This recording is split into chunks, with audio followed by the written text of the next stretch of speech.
안녕하세요. 오늘도 사연 살롱을 찾아주셔서 감사합니다. 저는 가슴으로 낳은 아이를 키우고 있는 여성이에요. 혹시 여러분은 기적을 경험한 적이 있으신가요? 저는 제 아들을 만난 그 순간이 제 인생의 기적처럼 느껴져요. 사실 저희 부부는 첫 아이를 떠나보낸 경험이 있어요. 눈에 넣어도 아프지 않을 3살짜리 아들이 하루아침에 세상을 떠났을 때 저는 제 인생이 끝났다고 생각했어요. 웃음이 떠나지 않던 우리 집은 그날 이후 모든 게 변해버렸거든요. 남편도 저도 각자의 슬픔이 너무도 커서 서로를 위로할 여유조차 없었어요. 아이가 병에 걸린 게 누구의 탓도 아니었는데도 그때는 원망할 대상이 필요했던 것 같아요. 남편은 그 대상을 저로 택했고 저 역시 그 대상을 남편으로 택했다는 게 문제였죠.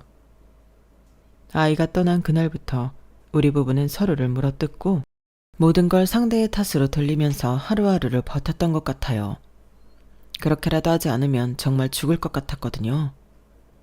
그랬던 우리 부부를 살린 건 다름 아닌 우리 둘째 아들이었어요. 우리 부부가 가슴으로 낳은 그 아이였죠.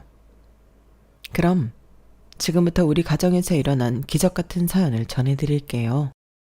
어린아이들이 1년 중 가장 기다리는 날이 언제인지 아세요?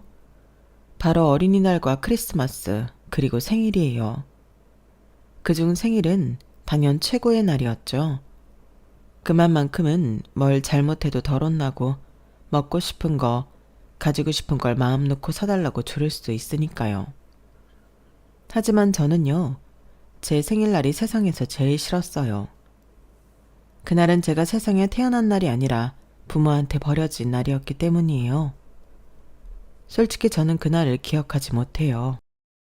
보육원 선생님이 얘기해 주셔서 그런가 보다 하고 있는 거죠. 제가 보육원에 오게 된 건 5살 무렵이었대요. 종점에 도착한 버스 뒷자리에 잠들어 있는 걸 버스 기사 아저씨가 파출소에 데려다 주셨고 밤이 되도록 저를 찾는 사람이 없자 시설에 임시로 보내졌다더군요. 임시 보호기간이 지나도록 제 부모님은 저를 찾아오지 않으셨어요. 그렇게 저는 시설에서 살게 된 거예요. 시설 원장님 말씀으로는 몇 살이냐고 묻는 말에 제가 손가락을 5개 펼쳐 보여서 5살이라는 걸 알 수 있었고, 이름이 뭐냐는 말에 최수아라고 대답해서 제 이름을 알 수 있었다더군요. 하지만 너무 어려서 그랬는지 제 생일은 모르더래요. 그래서 생일은 임시 보호소에 들어간 그날을 제 생일로 적으셨다고 했어요. 그러니 서류상 제 생일은 제가 버려진 날인 셈이었죠. 어릴 때야 그런 사실을 몰랐으니 생일이 되면 그저 좋은 줄로만 알았어요. 보육원 선생님이 케이크도 사주시고 조촐하게나마 생일 파티도 열어주셨거든요. 하지만 정확히 제 생일날 했던 건 아니고 같은 달에 생일이 있는 친구들을 하루 날 잡아서 공동 생일 파티를 열어주는 거였어요. 그래도 그때는 그런 생일이라도 신나고 좋더라고요. 중학교에 들어가면서 내 생일에 얽힌 비열을 듣고는 그렇게 좋아했던 생일날이 저주스럽게 느껴지기 시작했지만요. 비록 시설에서 부모 손이 아닌 선생님들과 자원봉사자분들의 도움을 받아 자라긴 했지만 제 입으로 고아라는 말을 안 하면 아무도 제가 어려운 환경에서 자란 아이라는 걸 모를 정도로 저는 구김이 없고 밝은 아이였어요. 천성이 그런 건지 아니면 어른들한테 이쁨 받으려고 본능적으로 그랬던 건지는 잘 모르겠지만요. 그런 성격 덕분에 저는 9살이 되던 해 입양이 되었어요. 양부모님은 약사부부였는데 아이가 생기지 않아서 마음고생을 하다가 입양을 결정하게 된 거였죠. 제가 있던 시설에 봉사활동으로 몇 번 오셨던 분들인데 아이들 중 유독 밝았던 제가 눈에 들었던가 봐요. 입양을 결심한 뒤에도 바로 저를 데려갈 수는 없어서 주말마다 시설에 찾아와 저와 함께 시간을 보내주셨어요. 그러면서 양엄마와 많은 얘기를 나눌 수 있었어요. 딱히 저와 말이 통해서 제게 이런저런 얘기들을 하셨던 건 아닌 것 같고 그동안 남들한테 말 못할 마음고생을 많이 하셔서 넋두리처럼 제게 털어놓았던 게 아닌가 생각해요. 양엄마 말에 따르면 흔히들 결혼을 하면 누구나 다 아이를 가질 수 있을 거라고 생각하지만 실제로 난임이나 불임 가정이 꽤 많다더라고요. 저희 양부모님도 결혼하고 1년 동안은 자신들이 입양을 하게 될 줄은 꿈에도 몰랐다고 했어요. 그러다 3년, 4년이 지나면서 불안감은 고조됐고 현실적인 문제들이 터져나왔대요. 당사자인 부부 사이의 갈등도 문제였지만 그보다는 자신들을 둘러싼 가족들 때문에 벌어진 문제가 많았대요. 특히 시어머니의 괴롭힘은 정도가 심해서 시댁에 갈 일이 생기면 전날부터 심장 박동이 빨라지고 소화가 안 된다고 했어요. 사실 저를 입양하는 것도 주위에는 숨긴 채 진행할 생각이라고 하더군요. 입양이 완료되면 시댁과 연도 끊고 연고 없는 곳으로 이사해서 평범한 가족으로 살고 싶다고요. 구김없이 밝은 저라면 그렇게 살 수 있을 것 같았다고 말이죠. 하지만 양어머니의 바람은 이루어지지 않았어요. 시댁에서 입양 계획을 알게 되면서 문제가 생겼고 그 과정에서 전부터 골마있던 부부 사이의 문제까지 터져나오면서 두 분이 이혼을 하게 되셨거든요. 그렇게 제 입양이 불발되었고 이후로도 저는 입양이 되지 못했어요. 입양 시기를 놓친 게 문제였죠. 하지만 그 두 분을 원망하지는 않아요. 두 분은 이혼을 한 이후에도 종종 저를 찾아와 주셨거든요. 두 분이 함께 오는 적은 없었지만요. 제가 중학교에 들어갈 때까지도 제 생일마다 시설에 찾아와 주셨던 양엄마는 제가 중학교 2학년이 되던 해 재혼을 하셨어요. 상대 남자분이 아내와 사별하고 어린 아들과 함께 사시는 분이어서 양엄마는 꿈에 그리던 엄마가 되셨고 그렇게 저는 양엄마와 모녀관계가 될 기회를 완전히 놓치게 되었어요. 그래도 제가 여전히 그분을 양엄마라고 부르는 건 이후로도 제게 부모의 자리가 필요할 때마다 제 곁을 지켜주셨기 때문이에요. 제가 고등학교를 졸업하고 시설을 나가게 되었을 때 제가 살 곳과 첫 학기 대학 등록금도 마련해 주셨고 장학금을 놓쳐서 학비 문제로 휴학을 갈등했을 때도 제 등록금을 내주셔서 휴학 없이 무사히 졸업할 수 있었거든요. 양엄마는 저와 한 집에서 살지 않았을 뿐 정신적으로나 물질적으로 한순간도 제 엄마가 아닌 적이 없었어요. 늘 제 결정에 힘을 실어주셨고 제게 위기가 찾아왔을 때는 뒤에서 조용히 서포트를 해주셨어요. 딱 한 번만 빼고 말이죠. 수아야, 너 꼭 그 사람이랑 결혼을 해야겠니? 난 말이지 조금 걱정이 돼. 그 남자가 마음에 안 드는 게 아니라 어머니 자리가 아무래도 좀 그렇거든.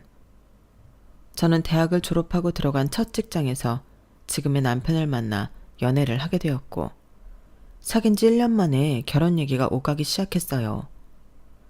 양엄마한테 그 남자 집에 인사드리러 갔던 일을 말씀드렸는데 아무래도 그게 마음에 걸리셨던가 봐요. 제가 처음 시댁에 인사를 드리러 갔을 때 저희 시어머니께서 저를 보시고 이렇게 말씀하셨거든요. 예, 너는 어쩜 걱정 하나 없이 사내처럼 얼굴에 그늘이 하나도 없니? 모르는 사람이 보면 부모 잘 만나서 걱정 없이 편하게 사는 줄 알겠다. 부모 복 없는 너한테는 그게 복이라면 복이겠지? 그때 어머님한테 들은 말에 상처를 받았다는 말을 양엄마한테 했었는데 내내 그 말에 신경이 쓰이셨던가 봐요. 제 딴엔 어디다 하소연할 데도 없고 해서 투정 부리듯 한 말이었는데 괜한 말을 한 것 같았어요. 그 얘기를 듣는데 내 첫 시어머니 생각이 나더라. 임신이 안 돼서 난임 치료를 받느라 몸도 마음도 너덜너덜해진 때였는데 그때 시어머니가 그러셨거든.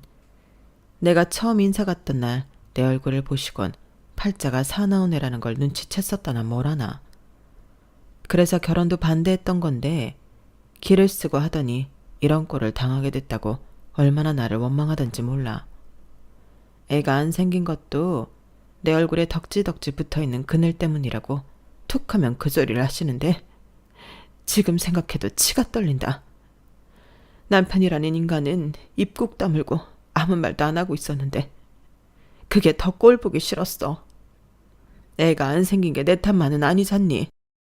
자기한테도 문제가 있는 건데 자기 부모 앞세워서 온전히 내 탓으로 돌리는 것 같았다니까? 그래서 말인데 조금이라도 너한테 부정적인 생각을 가진 집에는 안 가는 게 좋아. 나중에 나처럼 후회할 일이 생길지 모르니까. 네 남편이 네 바람막이가 되어줄 거라는 기대도 하지 말고. 내가 너무 걱정이 앞서는 건지 모르겠지만 난 네가 어디 가서든 사랑받고 살았으면 좋겠어. 넌 정말 사랑스러운 아이니까. 양엄마의 진심을 저라고 모르는 건 아니었어요. 하지만 눈에 콩깍지가 씌인 상황에선 주위에서 아무리 좋은 말을 해줘도 들리지 않게 마련이에요. 다행히도 양엄마의 걱정이 반은 맞고 반은 틀린 셈이었지만요. 비록 제 결혼을 탐탁치 않아 하셨지만 그런 것과는 달리 양엄마는 제가 결혼을 준비하는데 누구보다 많은 도움을 주셨어요. 혼수도 함께 골라주셨고 예단이며 이바지 음식까지 전부 도움을 주셨거든요. 하지만 양엄마 말대로 처음부터 제게 부정적인 시선을 보내던 시어머니는 제가 해온 모든 걸 못마땅해 하셨어요. 아, 이걸 예단이라고 해온 거니? 창피해서 주변에 말도 못하겠다. 아무리 부모 없이 자랐어도 요즘은 인터넷만 뒤져도 정도가 수두룩 할 텐데. 그 정도 정성도 없이 이 모양 이 꼴로 해온 거야? 그래놓곤 뭐가 좋다고 생글생글 웃고 있니? 사람 속 뒤집는 것도 아니고 말이야. 하긴 보고 배운 게 있어야 물건 보는 눈도 생기고 하는 거지. 근본이 없는데 뭘 기대하겠어?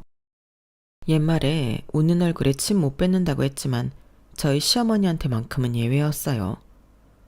애써 웃고 있는 제 면전에 대고 온갖 독설을 다 퍼부으시니 말이에요. 그렇다고 저희가 결혼하는데 10원 한 장 도와주지 않으셨으면서 뭐가 그렇게 못마땅하게 많고 불만이 많으신 건지 모르겠더라고요. 웃긴 건 몇 년 뒤 시누이가 결혼할 때 혼수며 예단을 준비해가는 걸 보니 기도 안 차더라는 거예요.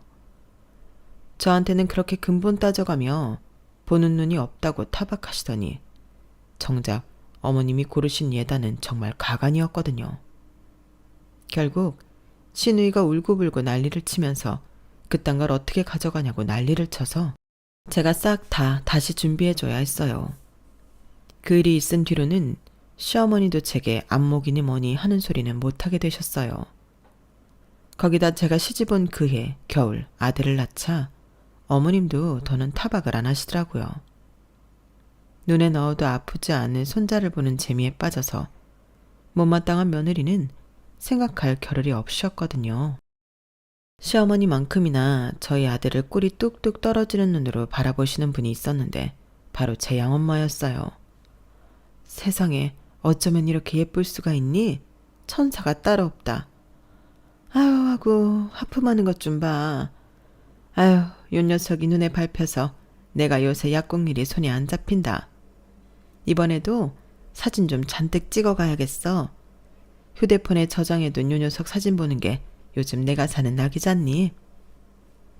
우리 아들이 하품하는 것부터 똥기저귀 가는 거, 배고파서 칭얼대는 거 등등 거의 모든 행동을 다 사진에 담아가셨어요.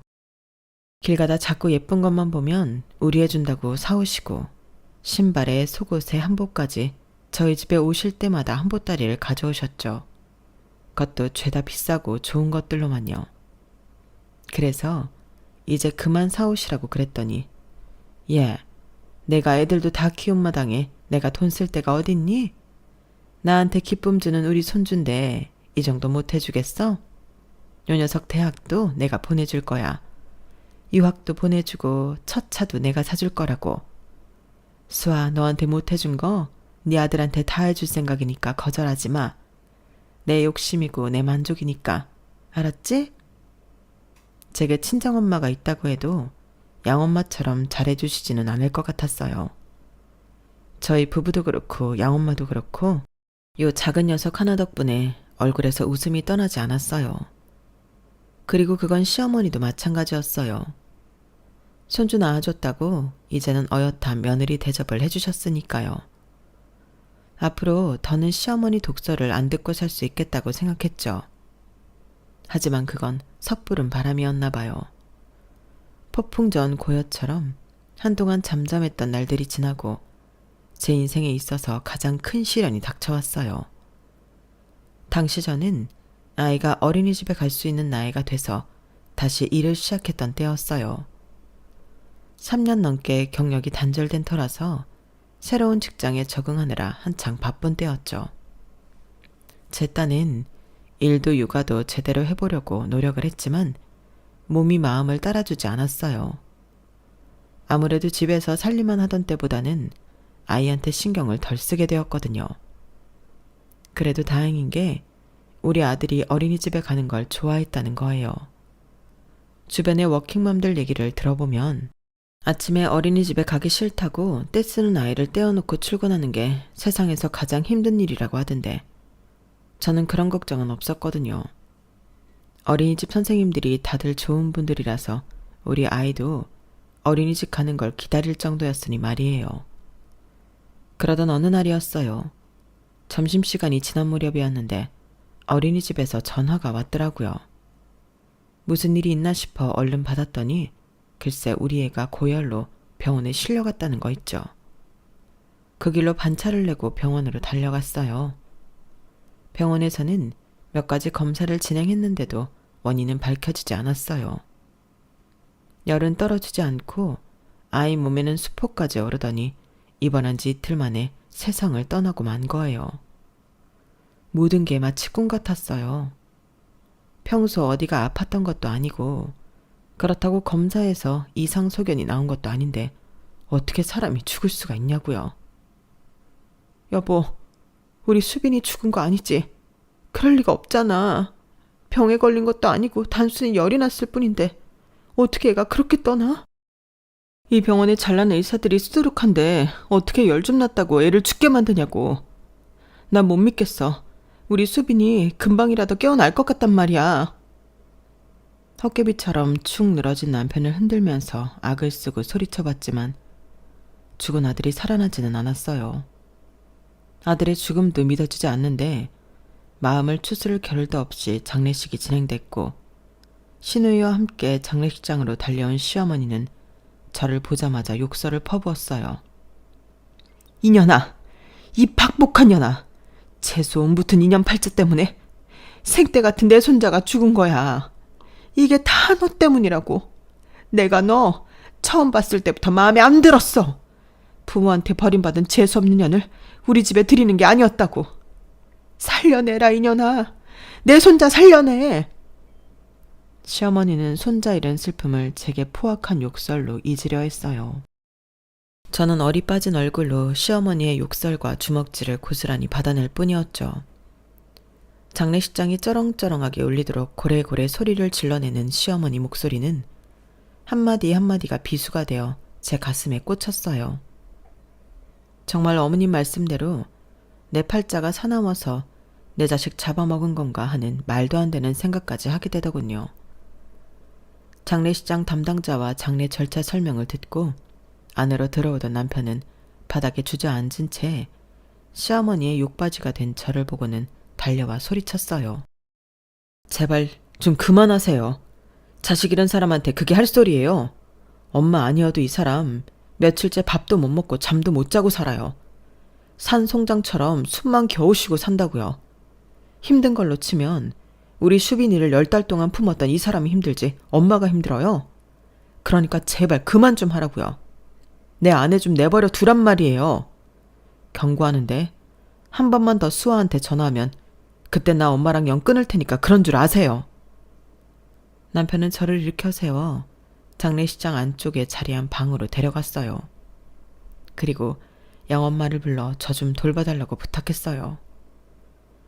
무슨 정신으로 버텼는지 모를 아들 장례식이 끝나고 납골당에서 나오는데 남편이 양엄마를 불러 세웠어요. 그리고는 눈물이 그렁한 눈으로 그러더군요. 수아가 밥도 안 먹고 잠도 안 자요. 이러다 이 사람까지 잘못될까 두렵습니다. 어머님께서 수아 곁에 서 있어주세요. 제발 우리 수아 좀 살려주세요. 제가 이렇게 부탁드릴게요. 자식 잃고 아내까지 잃을지 모른다는 생각에 남편은 울먹이며 부탁을 했고, 그 부탁을 뿌리치지 못했던 양엄마는 그날 밤 바로 옷가방을 싸들고 저희 집으로 오셨어요. 그리고는 마치 제 그림자처럼 24시간 제 옆에 붙어서 저를 씻기고 먹이셨죠. 안 먹겠다고 투정을 부리면 호통을 치기도 하고 달래기도 하면서 어떻게든 제 입에 먹을 걸 넣어주셨어요. 잠도 늘 저와 한 침대에서 주무시면서 제가 몽유병 환자처럼 침대에서 빠져나가면 어김없이 쫓아와 저를 끌어안고 등을 쓸어주셨어요. 괜찮아. 다 괜찮아질 거야. 양엄마의 다정한 목소리에 그제야 정신이 든 저는 주저앉아 통곡했어요. 그럴 때마다 양엄마는 제 손을 꼭 잡아주셨죠. 그 바람에 저는 참고 있던 울음이 터져버렸고 한 번 터진 울음은 쉽게 멈추지 않았어요. 급기야 어깨까지 들썩일 정도로 대성통곡을 하게 되었죠. 양엄마는 그런 저를 꼭 끌어안고는 등을 쓸어주시면서 괜찮아, 괜찮아. 참지 말고 실컷 울어. 엄마가 옆에 있어 줄 테니까. 눈치 보지 말고 울어버려. 넌 잘못한 거 없어. 그러니까 미안해하지도 말고 절대로 네 탓도 하지 마. 괜찮아. 다 괜찮아. 그때 양엄마가 없었다면 저는 정말이지 그 순간을 어떻게 버텼을지 모르겠어요. 그렇게 열흘 가까이 집에서 저를 돌봐주신 양엄마 덕분에 저는 다시 기운을 차릴 수 있었어요. 캄캄한 터널을 걷는 것 같은 시절을 양엄마 덕분에 잘 넘길 수 있었던 거죠. 하지만 그때 아이를 잃은 이후로 좀처럼 아이는 생기지 않았고 늘 마음 한구석이 무거웠어요. 신우이가 시댁에 애를 데리고 올 때면 저도 모르게 아이한테서 눈이 떨어지지 않았어요. 우리 아들이 죽지 않고 살아있다면 신우이 애보다 조금 더 컸겠지? 내 아이를 떠올리며 생각에 잠겨있을 때면 어김없이 시어머니의 타박이 시작됐어요. 지 자식도 못 지키는 게 청승은 왜 떨어? 네가 그렇게 재수없이 구니까 애도 안 생기는 거 아니냐? 아휴, 이러다 우리 집 대 끊어지는 게 아닌가 모르겠다. 내 딸은 남의 집 장손도 잘 낳아줬는데 어떻게 된 게 우리 집 며느리는 지 할 일도 제대로 못하는 건지 원? 나는 네 나이 때 밭일에 집안일에 내 할 일 다 하면서도 아들 딸 낳아 키우고 시부모 부양까지 했다. 근데 넌 뭐 하는 게 있다고 생떼 같은 자식을 잃어놓고도 다시 애 낳을 생각을 안 해. 정 네가 못 낳겠으면 우리 승우더러 밖에서라도 애 낳으라고 그래라. 이때다 싶었는지 어머님은 돌림노래처럼 끊임없이 잔소리를 이어가셨고 참다 못한 남편이 나서서 말을 끊었어요. 그게 무슨 말 같자는 소리예요. 내가 왜 밖에서 애를 낳아와요? 애 안 생기는 게 이 사람 탓인 줄 알아요? 다 내 탓이라고요. 그러니까 다시는 내 아내한테 그딴 소리 하지 마세요. 안 그래도 겨우 버티고 사는 사람한테 어떻게 엄마는 볼 때마다 못 잡아먹어서 안달이세요? 사람이 그러는 거 아니에요. 엄마가 계속 이런 식으로 나오면 앞으로 나도 수아도 이 집에 발길 끊을 거예요. 남편의 경고가 있었음에도 어머님은 이후에도 틈만 나면 애 문제로 저를 타박하셨고 결국 남편과 저는 극단의 결정을 내렸어요. 입양을 하기로 한 거였죠. 양엄마의 권유로 제가 자란 시설에 가서 종종 아이들을 볼보곤 했는데 그 아이들 중 유독 제 눈에 밟히는 아이가 있었거든요. 세상을 떠난 아들과 같은 해에 태어난 아이인데 생김새는 달라도 이상하게 우리 아들을 떠오르게 했어요. 뭐랄까, 마치 처음부터 우리 부부한테 와야 할 아이 같았다고 할까요? 저뿐만 아니라 남편도 그와 비슷한 감정을 느껴서 입양을 진지하게 생각하던 참이었는데 어머님이 애 안 낳는다고 타박까지 하시니 차라리 잘 됐다 싶었어요. 원장님께 말씀드려 입양 의사를 전하고 정식 절차를 밟아 아이를 집에 데려올 수 있었어요. 아이가 어느 정도 상황 파악이 가능한 나이였기 때문에 처음에는 저희 집이 낯설었는지 어색해하는 것 같았지만 조금씩 적응을 해나가는 것 같아서 다행이다 싶었어요. 재민아, 사실은 말이야. 엄마도 재민이가 자란 시설에서 자랐어. 재민이 나이에 좋은 양부모님한테 입양될 뻔하기도 했었고 물론 잘 안 되긴 했지만 그때 양엄마와는 아직도 엄마랑 딸처럼 지낸다? 우리 재민이가 지금 당장은 엄마 아빠도 그렇고 이 집도 그렇고 낯설지 모르지만 시간이 지나면 많이 편해질 거야. 엄마도 재민이랑 같이 노력할게. 저 또한 어릴 때 느껴봤던 심정이기에 재민이의 마음이 어떨지 대략 가늠이 됐어요. 그래서 일단은 아이가 안정감을 느낄 수 있도록 밤에 잠도 같이 자고 가급적 칭찬과 스킨십을 많이 해주었어요. 그랬더니 아이도 조금씩 제가 편해졌는지 처음엔 행동할 때마다 자꾸 눈치를 보던 아이가 이제는 제 방에 있는 장난감이며 책, 옷가지를 눈치 보지 않고 사용하게 되었어요. 그렇게 하나씩 자신의 걸로 받아들이기 시작하면서 우리 부부와도 많이 가까워지게 되었죠. 뿐만 아니라 저희 양엄마와도요. 양엄마는 저희 부부가 입양하기 전부터 함께 보육원에 봉사활동을 하러 다니셨기 때문에 우리 아들과도 꽤 친한 사이였거든요. 어떨 때 보면 저희 부부한테 하지 못하는 비밀 얘기도 저희 양엄마와 하는 것 같았어요. 그날도 양엄마가 집에 오셔서 재민이랑 함께 놀아주고 계셨는데 초인종이 울렸어요. 월패드를 보니 시누이더라고요. 좀처럼 저희 집에 찾아오는 일이 없던 시누이의 방문이라서 좀 의아했어요. 평소 시어머니만큼은 아니어도 그 못지않게 제게 적대적이던 시누이가 그날은 웬일인지 꼬랑지를 팍 내리고 제 앞에서 살살 기지 뭐예요. 이상하다 싶었는데 아니나 다를까 양엄마가 재민이를 데리고 방으로 들어가자 대뜸 돈 얘기를 꺼내더라고요. 오키 언니, 나 돈 좀 빌려줘요. 우리 그 이 직장 그만두고 나와서 회사 차리겠다는데 돈이 좀 부족해요. 요즘 시어머니가 하루가 멀다 하고 집에 와서는 친정에 가서 돈 구해오라고 들들 볶는다니까요. 안 그래도 친정이 기운다고 평소에도 무시하는데 이젠 그이까지 나서서 처가덕 좀 보자고 난리네요. 엄마한테 말해봤자 돈 나올 구멍은 없고 별 수 있나요? 올케 언니한테 부탁할 밖에. 아가씨, 사정은 딱하지만 저희라고 형편이 되나요? 저도 그이도 일반 회사원일 뿐이잖아요. 도움 못 돼서 미안해요, 아가씨. 그러자 시누이가 양엄마와 재민이가 있는 방 쪽을 쓱 보더니 그러는 거예요. 언니 양어머니 말이에요. 강남에 건물도 가지고 있다던데 언니가 나 대신 돈 좀 빌려달라고 그러면 안 돼요? 언니가 그렇게만 해주면 내가 그 은혜 절대 안 잊을게요. 엄마가 재빈이 입양했다고 툭하면 뭐라고 하는 것도 내가 중간에서 다 막아준다니까요. 그러니까 언니 나 좀 도와줘요. 저희가 신혼 때부터 살던 전셋집을 나와 지금 사는 아파트를 살 때 이미 양엄마의 도움을 받았던 터라 또다시 돈 문제로 신경 쓰시게 하고 싶지 않았어요. 더군다나 시누이라면 돈이 있어도 안 빌려주고 싶은 심정이기도 했고요. 그래서 거절을 했더니 애처럼 울먹이며 돌아가더라고요. 그런데 그 일이 있고 얼마 뒤 돈을 어디서 구했는지 시누이 남편이 회사를 차렸다는 연락이 온 거예요. 잘됐다 싶으면서도 한편으로는 이번에 돈 안 빌려준 걸로 시누이가 한동안 못살게 굴겠구나 싶었죠. 그런데 웬걸? 시댁에서 마주칠 때마다 오히려 제게 살갑게 굴더라고요. 어머님이 제게 한 소리 하시면 자기가 나서서 말을 끊기도 하고 가끔은 어머님 들으시도록 제 칭찬도 하고 말이죠. 해가 서쪽에서 뜰 일이다 생각했어요. 하도 신기해서 일이 잘 풀리니까 마음도 유해진 건가 하는 생각까지 했다니까요. 그런데 재벌은 남 못 준다고 시누이가 제 본성을 드러내는 일이 생긴 거예요. 어머님 심부름을 하느라 남편 없이 재민이만 데리고 시댁에 가게 됐는데 마침 거기에 시누이랑 시누이 딸이 와 있더라고요.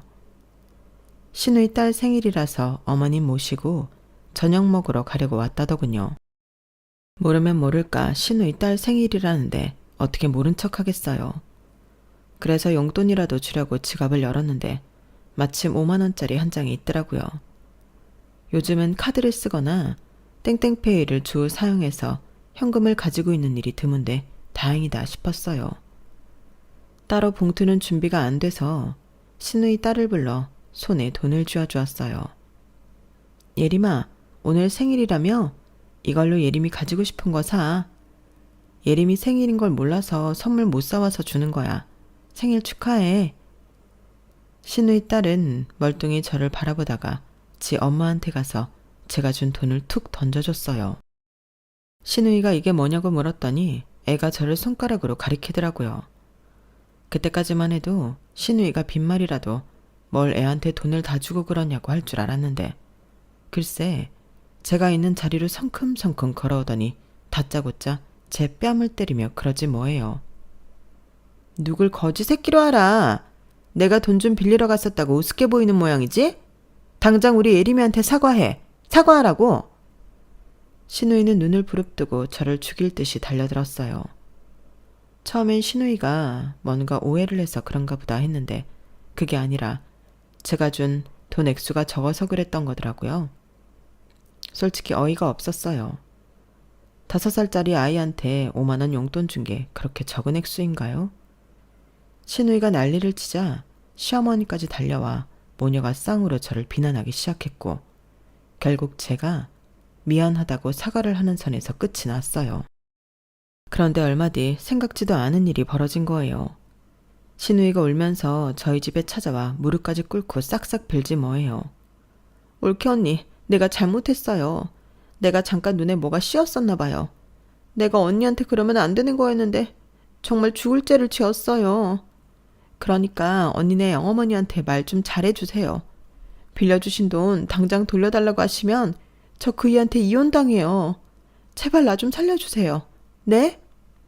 알고 보니 처음 우리 집에 돈을 빌리러 왔던 날 저희 양엄마가 신우이 사정을 듣고는 따로 연락을 하셨던가 봐요. 입양 문제로 시어머니한테 공격당하는 게 마음에 걸렸던 양엄마는 신우이한테 저 좀 돌봐달라는 조건을 걸고 3억을 이자도 없이 빌려주셨더라고요. 그런데 신우이가 자기 딸한테 용돈 5만 원 줬다고 제 뺨까지 떼인 걸 알고는 당장 돈 돌려달라고 연락을 하신 거 있죠. 시댁에서 있었던 일을 양엄마가 어떻게 알았냐고요? 그게 참 우리 재민이를 통해서 아셨더라고요. 외할머니가 고모가 엄마 괴롭히면 말해달라고 그랬어. 외할머니가 혼내주신다고. 그때 고모가 엄마 막 때렸잖아. 그래서 내가 외할머니한테 말해줬지. 초롱초롱한 눈으로 또박또박 말하는 재민이를 보니 기분이 참 묘하더라고요. 그 어린 게 엄마를 지키겠다고 외할머니의 간자노릇을 했다는 게 귀엽기도 하고 기특하기도 해서 울컥한 거 있죠. 결국 양엄마는 신우이한테 빌려줬던 돈을 고스란히 돌려받으셨어요. 그 바람에 이혼을 당하지 않을까 걱정했던 신우이는 다행히 이혼은 면했지만 시댁에서 찬밥 신세가 됐다고 하더군요. 그리고 그날 제가 시댁에서 신우이와 어머님한테 당한 일을 재민이를 통해 전해들은 남편은 불같이 화를 내며 시댁과 연을 끊어버렸어요. 이런 사정을 다 들으신 양엄마는 제게 그러시더군요. 전직약사인 내가 무슨 돈이 있어서 네 신우이한테 3억이나 빌려줬는지 아니? 나 강남에 건물 있거든. 강남 알짜배기 땅에 있는 그 건물 말이야. 내가 어떻게 얻었는지 알아? 재혼하기 전에 시어머니께서 나를 불러 그러시더라. 내 배로 애 안 낳고 전처 자식 둘 잘 키워주면 자신 소유의 강남 빌딩 내 앞으로 해주시겠다고. 그래서 그러겠다고 했어. 너도 알다시피 내가 애를 못 갖잖니. 안 낳는 거나 못 낳는 거나 어쨌든 간에 시어머니 소원 들어드리면 되는 거 아닌가 싶어서 입 꾹 다물었지 뭐. 세상 참 재밌어. 첫 번째 시어머니는 내가 애 못 낳는다고 날 내쫓아냈는데 두 번째 시어머니는 애 안 낳는다고 건물까지 주시니 말이야. 인생은 살고 볼 일이다. 안 그러니? 양엄마는 씁쓸한 미소를 지으시며 저를 물끄러미 바라보셨어요. 그 모습을 보니 저 역시 기분이 참 묘하더라고요. 제가 양엄마와 같은 처지라서 그런가 봐요. 어릴 때 막연히 기적이라는 단어를 생각할 때면 홍해가 쩍 갈라지거나 죽은 줄 알았던 사람이 벌떡 일어나는 것처럼 절대로 일어날 수 없다고 믿었던 일들이 벌어지는 걸 떠올리곤 했었어요. 그런데 지금에 와서는 기적이란 인생은 살아볼 만한 가치가 있다고 깨닫게 되는 순간이 아닐까 생각합니다. 부모가 필요했던 아이가 우리 집에 오게 되고 사랑을 쏟을 자식이 필요했던 우리 부부가 그 아이를 만나게 된 것. 그게 바로 기적이 아닐까 생각하거든요. 상처 입은 사람들끼리 서로의 온기에 기대 살아갈 의미를 찾았으니 이보다 멋진 기적이 또 어딨겠어요? 아무쪼록 여러분의 인생에도 기적 같은 날들이 이어지기를 바랍니다. 지금까지 제 사연을 들어주셔서 감사합니다. 항상 행복하세요. 여러분, 사연 댓글에 응원과 현명한 조언 부탁드려요. 좋아요와 구독은 저에게 큰 힘이 됩니다. 오늘도 좋은 일 가득하세요.